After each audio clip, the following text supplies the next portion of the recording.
ಶ್ರೀ ಕ್ಷೇತ್ರ ಧರ್ಮಸ್ಥಳದ ವಿರುದ್ಧ ನಡೆಯುತ್ತಿರುವ ಅಪಪ್ರಚಾರವನ್ನು ಖಂಡಿಸಿ ರಾಜ್ಯ ಬಿಜೆಪಿ ಶಾಸಕರುಗಳ ನಿಯೋಗ ಪಕ್ಷದ ರಾಜ್ಯಾಧ್ಯಕ್ಷ ಬಿವೈ ವಿಜೇಂದ್ರ ನೇತೃತ್ವದಲ್ಲಿ ಧರ್ಮಾಧಿಕಾರಿ ವೀರೇಂದ್ರ ಹೆಗಡೆ ಅವರನ್ನು ಭೇಟಿ ಮಾಡಿ ಸಮಾಲೋಚನೆ ನಡೆಸಿತು.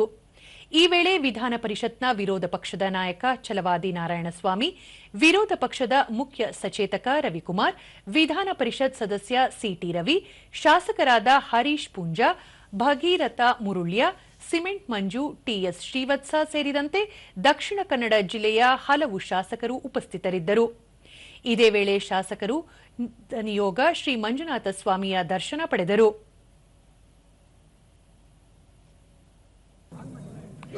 ಬಳಿಕ ಬಿವೈ ವಿಜೇಂದ್ರ, ಶ್ರೀ ಕ್ಷೇತ್ರ ಧರ್ಮಸ್ಥಳದ ಕುರಿತು ನಿರಂತರವಾಗಿ ಅಪಪ್ರಚಾರ ನಡೆದಿದ್ದು, ಅವುಗಳಿಗೆ ಕಡಿವಾಣ ಹಾಕಲು ಸರ್ಕಾರ ಮುಂದಾಗಿಲ್ಲ.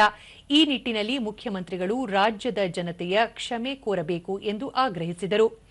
ಎಡಪಂಥೀಯರ ಗುಂಪುಗಳ ಒತ್ತಡಕ್ಕೆ ಮಣಿದು ರಾಜ್ಯ ಸರ್ಕಾರ ಎಸ್ಐಟಿ ರಚಿಸಿದೆ ಎಂಬ ಮಾಹಿತಿಯನ್ನು ಕೆಲ ಸಚಿವರು ಬಹಿರಂಗಪಡಿಸಿದ್ದಾರೆ.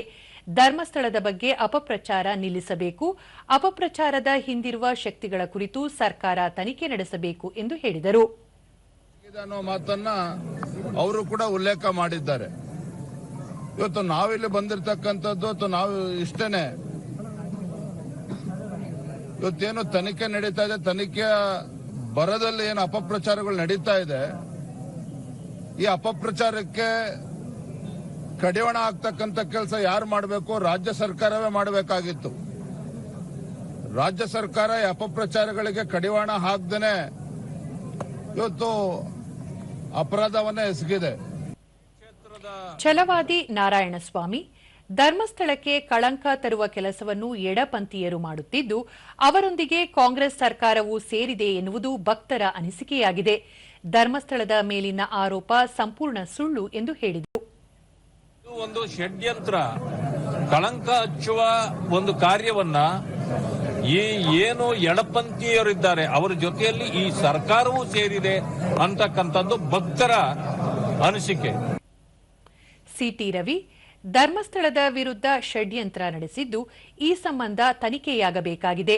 ಧರ್ಮಸ್ಥಳದ ಬಗ್ಗೆ ಅಪಪ್ರಚಾರ ನಡೆಸುವುದು ಸರಿಯಲ್ಲ ಎಂದು ತಿಳಿಸಿದರು. ಬಗ್ಗೆ ಅಪಪ್ರಚಾರ ಮಾಡದಂತ ಅವರ ಹಿನ್ನೆಲೆಯೂ ತನಿಖೆ ಆಗಬೇಕು. ಈಗಾಗಲೇ ಉಪಮುಖ್ಯಮಂತ್ರಿಗಳು ಷಡ್ಯಂತ್ರ ಇದೆ ಅಂತ ಹೇಳಿದ್ದಾರೆ. ಆ ಷಡ್ಯಂತ್ರ ಏನು ಅನ್ನೋದನ್ನ ಅವ್ರು ಬಹಿರಂಗಪಡಿಸಬೇಕು.